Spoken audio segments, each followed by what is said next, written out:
Hello, this is going to be a presentation on the project Optical Character Recognition for Digits. Optical character recognition is used to convert the handwritten or printed text to machine encoded text.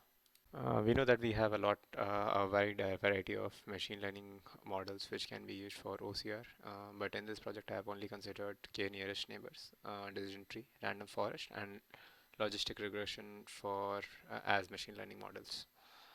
The problem of detecting handwritten characters is very old, quite challenging, and has highly useful real-world application.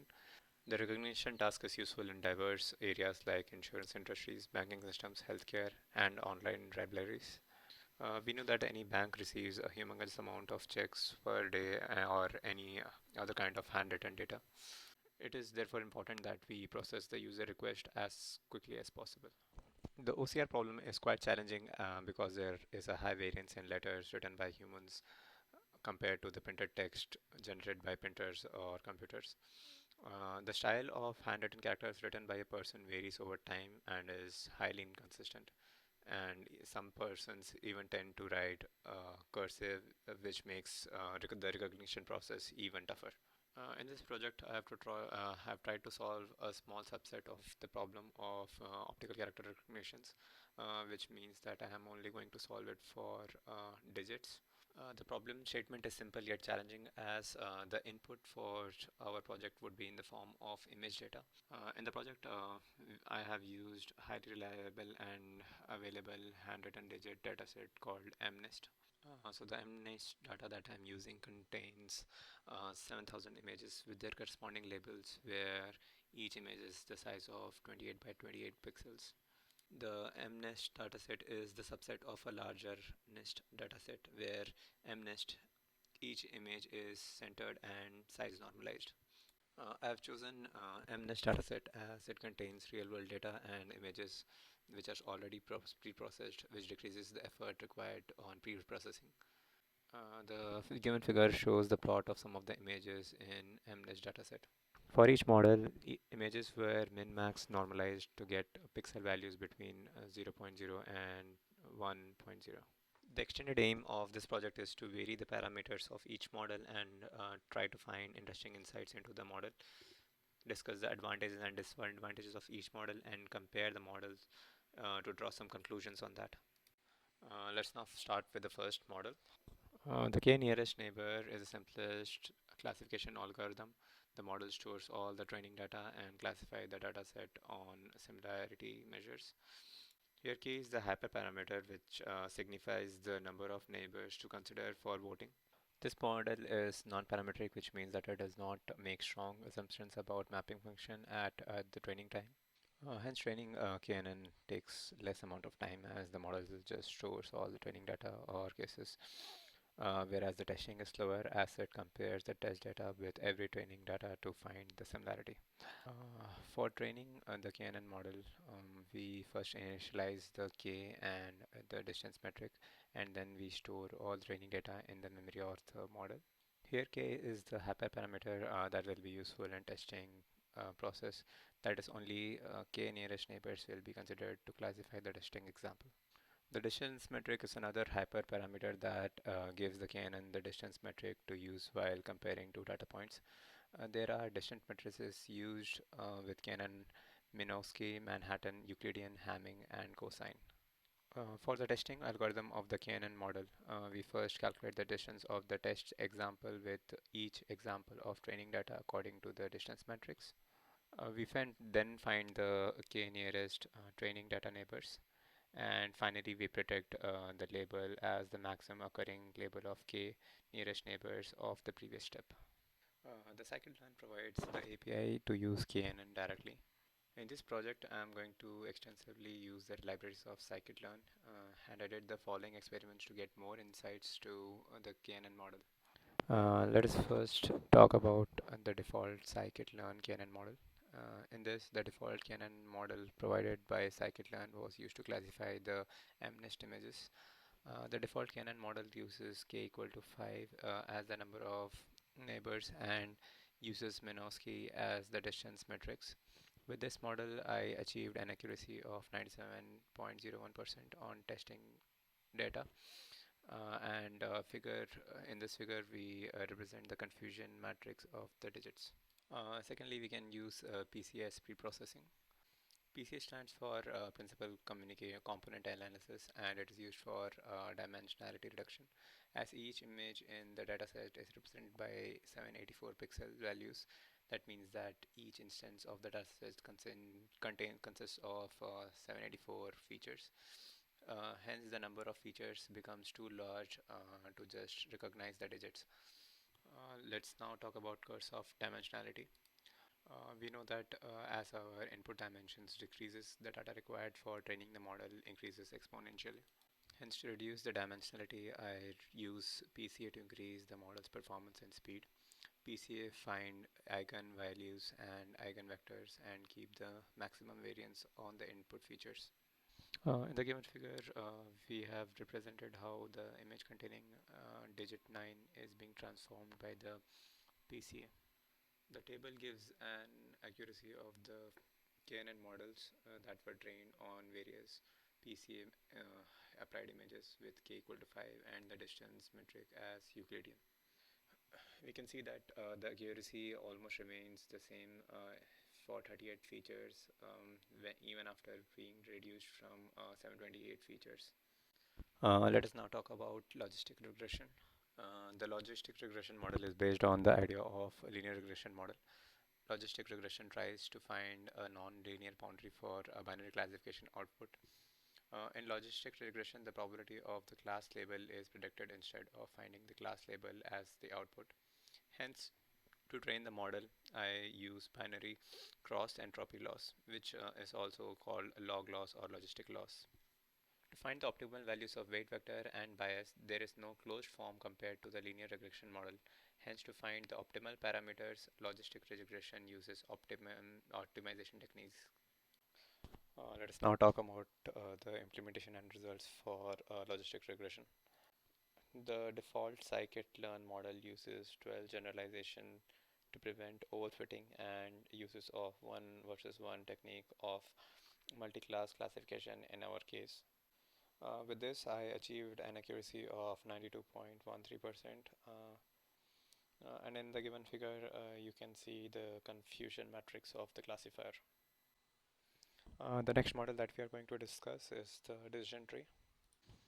The decision tree uses a tree that is a cyclic graph to classify the input data example. This model is also a non-parametric model which can be used for classification of regression. In the training phase, the model builds a tree according to the feature space of training data. Each non-leaf node in the tree branches further based on some feature and corresponding condition in that feature value, where the leaf node represents the output label or the target value.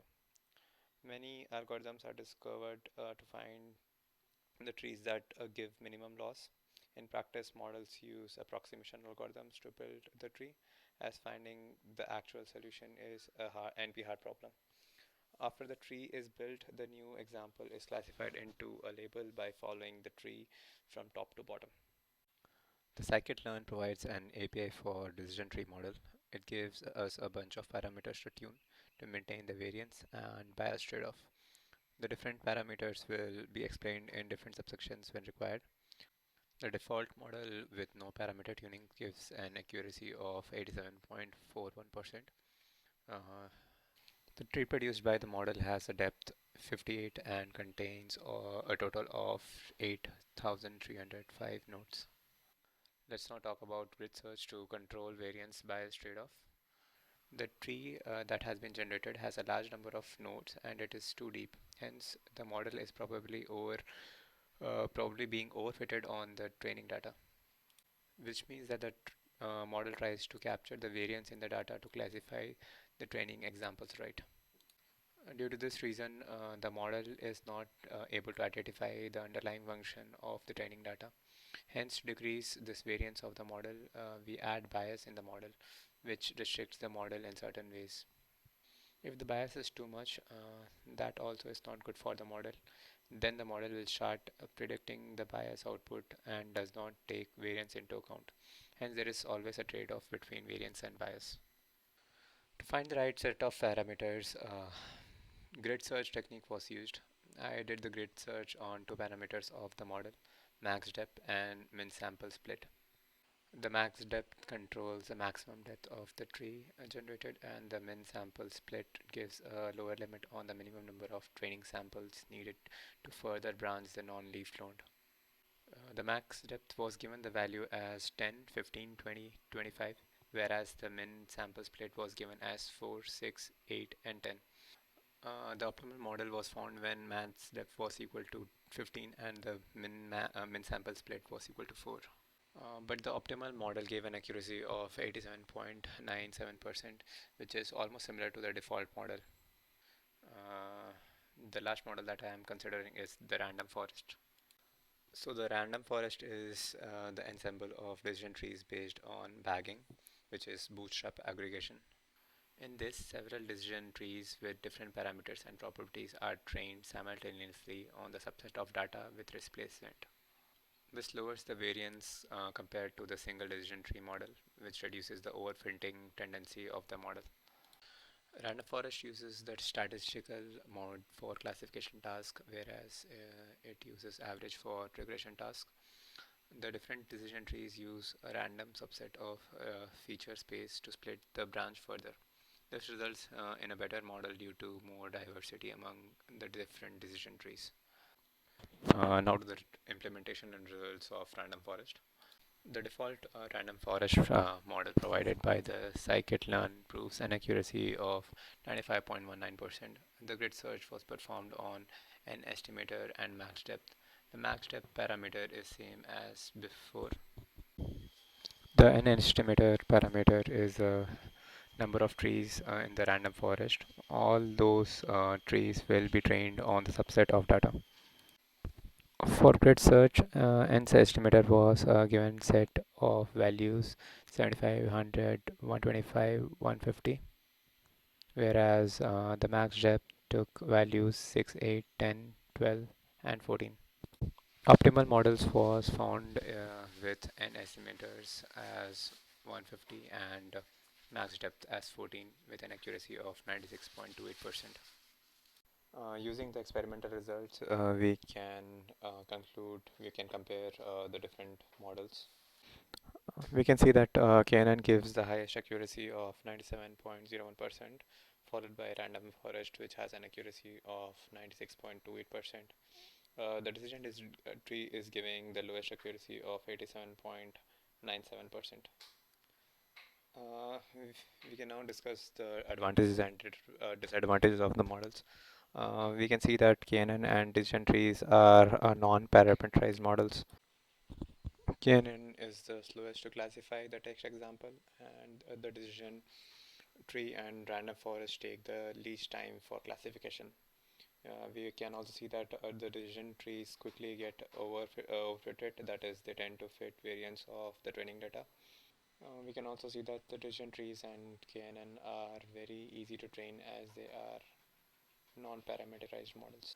We can also see that logistic regression takes a large amount of time for training as it is based on an optimization technique to find optimal values of weight vector and bias.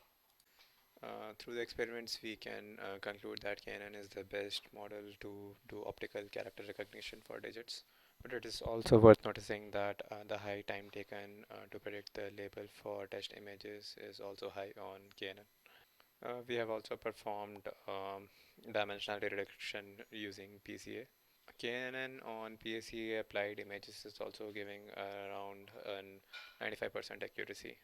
The random forest gave a slightly less accuracy as compared to KNN, but it takes little time to predict the test image label. Hence, in practice, the random forest should be preferred when the application requires output to be quick. The decision tree models quickly gets overfitted, hence it should be used with appropriate bias. Logistic regression takes a high amount of time for training, and sometimes it does not find optimal parameters due to the maximum iteration required. We can also note that every model that was implemented has an accuracy of above 85%.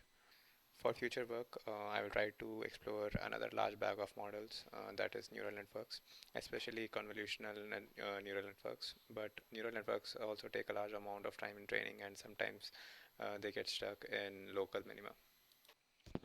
This brings us to the end of the presentation. Thank you.